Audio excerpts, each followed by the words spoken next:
කොටස් වෙළඳ පොලේ ආයෝජනය කරන ගොඩක් අය මේ දවස්වල යාළගේ මේ පෝර්ට්ෆෝලියෝ එක දාලා තියෙනවා මම දැක්කා. ඉතින් මේ ඒ පෝර්ට්ෆෝලියෝ වල මම දැකපු දෙයක් තමයි සමහර අය 100ට 10ක 15ක ලාභයක් ලැබුණ ගමන්ම ඒකේ සතුට පෙන්වන්න දාලා තියෙනවා.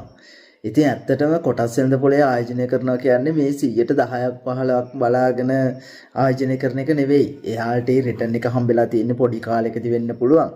ඒ වුණාට සාමාන්‍යයෙන් අපි කොටස් වෙළඳ පොලේ ආයෝජනය කරද්දී අපිට තියෙන්න ඕනේ ඒක ගැන මොකක් හරි අරමුණක්. ඒ කියන්නේ දැන් අපි නිකම්ම සමාගමක් අරගෙන 100ට 10ක් හරි නැත්නම් 100ට 15ක් හරි රිටර්න් එකක් ගත්ත ගමන් සතුටට ඒක ගෲප් එකකට දාන එක නෙවෙයි ආයෝජනය කියලා කියන්නේ.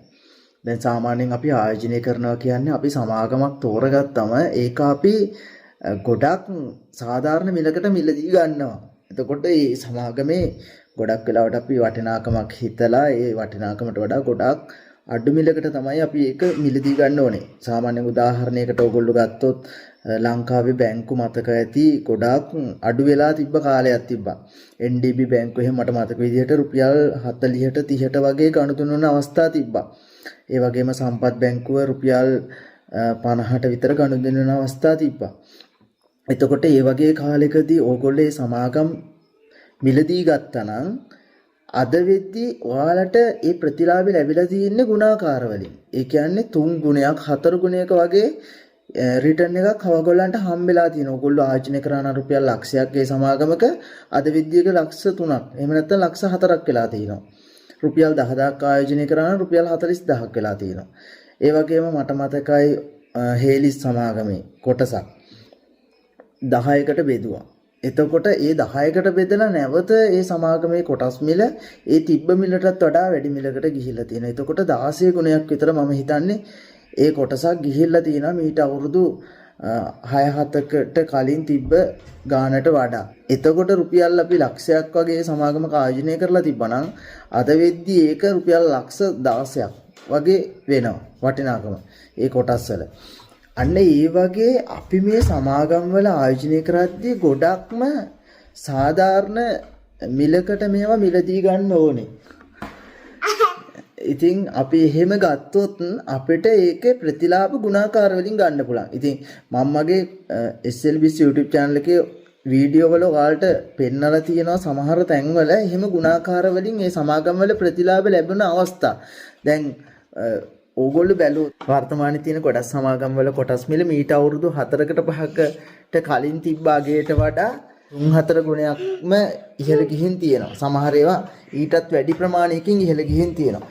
ඉතින් ඔයාලට පුළුවන් වුණා නම් මීට අවුරුදු කිහිපයකට කලින් මේ සමාගම් මිලදී ගන්න. ඒ වගේ පෝර්ට්ෆෝලියෝ එකක් ඒ කාලේදී හදාගත්ත කෙනෙක්ට අද මං හිතන්නේ 100ට 100කට වැඩි රිටර්න් එකක් අනිවාර්යයෙන්ම හම්බෙලා තියෙන්න ඕනේ. ඉතින් අපි කොටස් වෙළඳ පොලේ ආයෝජන කරද්දී හැම පාරම අපිට මේක කරන්න බෑ. එතකොට අපි උපක්‍රමශීලීව මේ අවස්ථාව අනුව කොටස් විකිණීමත් කරන්න ඕනේ. දැන් අපි හිතමු අපිට සමාගමක හොඳ ප්‍රතිලාභයක් හම්බුණා කියලා. අපි මේක විකුණන්න නැතුව හිටියා කියලා හිතන්නකෝ. අපි හිතමු ඒ කියලා සමාගමක් තියෙනවා. මේ සමාගම හිතනවටත් වඩා වැඩි මිලකට කොටස් මිල ගියා. හැබැයි පස්සේ කාලෙකදී නැවත මේක කොටස් මිල අඩු වෙවි එන්න පුළුවන්. එතකොට අපි මේ වගේ අවස්ථාවක ඒ නොවටිනවා කියලා හිතන මිලකට කොටස් මිල කියොත් ටික හරි ඒව විකුණලා අපේ ලාභය අපි ගන්න එක හොඳ බුද්ධිමත් වැඩක්. අනිත් එක තමයි අපි කොටස් වෙළඳ පොලේදී හැම වෙලාවෙම හිතන්නේ හොඳ නෑ ලාභය උපරිම කරන්න. ලාභය උපරිම කරනවා කියන එක අපිට කරන්න පුළුවන් දෙයක් නෙවෙයි. එතකොට අපි බලන්න ඕනේ සාධාරණ විදිහේ ලාභයක් ගන්න පුළුවන්ද කියලා තමයි. කොටස් වෙළඳ පොලේ ආයෝජනය කරනවා නම් බුද්ධිමත්ව ආයෝජනය කරන්න. ඒ කියන්නේ සාධාරණ අගයකට කොටස් මිලදී ගන්න. එතකොට හොඳ ප්‍රතිලාභයක් ගන්න පුළුවන් 100ට 10ක් 15ක් වගේ රිටර්න් එකක් අරගෙන ඒක ගොඩාක් සමරන්න දෙයක් නෙවෙයි. ඒක අනිත් එක සමහර සමාගම් වල විතරයි. ඉතින් ඒ වගේ තියෙද්දි ඔයාලට රිටර්න් එක ගොඩාක් වැඩි කරගන්න පුළුවන් විදිහේ දේවල් කරන්න. එහෙම නැතුව ඒක දැන් කොටස් මිල හදිස්සි හරි පහළට આવොත් ඒ වගේ අය ගොඩක්ම අමාරු වෙටෙනවා. එතකොට ඒක තමයි මේ වීඩියෝ එකේ කියන්න බලාපොරොත්තු වෙන්නේ. මම ඊළඟ වීඩියෝ එකකදී ඔයාලට ගේන්නම් වොරන් බෆට් කියන ආයෝජකයා ඒ විදිහට ගුණාකාර කරපු අවස්ථා ගැන වීඩියෝ එකක් ඔයාලා කැමති නම් ඒ ගැන පහලින් කමෙන්ට් එකක් දාන්න.